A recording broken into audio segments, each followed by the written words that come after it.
একটা বাড়ি যেখানে প্রতিদিন রাত 12টায় কেউ না কেউ এসে আপনার দরজার কড়া নাড়াবে, কিন্তু কখনো কেউ তাকে দেখতে পায়নি, তার মুখ। আমি একবার সেই বাড়িতে উঠেছিলাম, আর সেই অতিথি আজও আমার স্বপ্নে আসে। 2018 সালে আমি একটি পুরোনো গ্রামে একটি সস্তা বাড়ি কিনি। শোনা মাত্র সবাই বলে সেখানে কেউ থাকে না, কারণ রাতে অদ্ভুত কেউ আসে। প্রথম 2 রাত আমার কোনো সমস্যা ছিল না, কিন্তু তৃতীয় রাত ঠিক 12টায় দরজার ঘড়ির টিকটিক শব্দ থেমে গেল, আর কেউ দরজা নক করলো।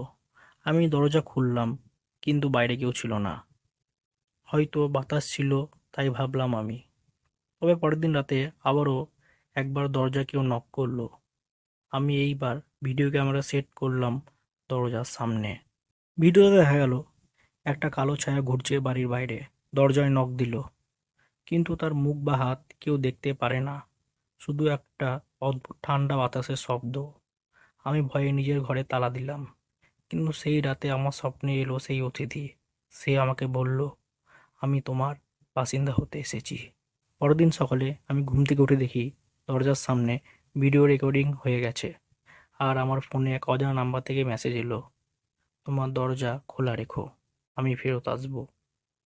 আমি এখন অন্য কোথাও আছি, কিন্তু প্রতিদিন রাত 12টায় সেই নক আওয়াজ এখনো শুনি আমি, আর ভাবি ওই অতিথি আসলে কে। হয়তো সে কখনো চলে যায় না।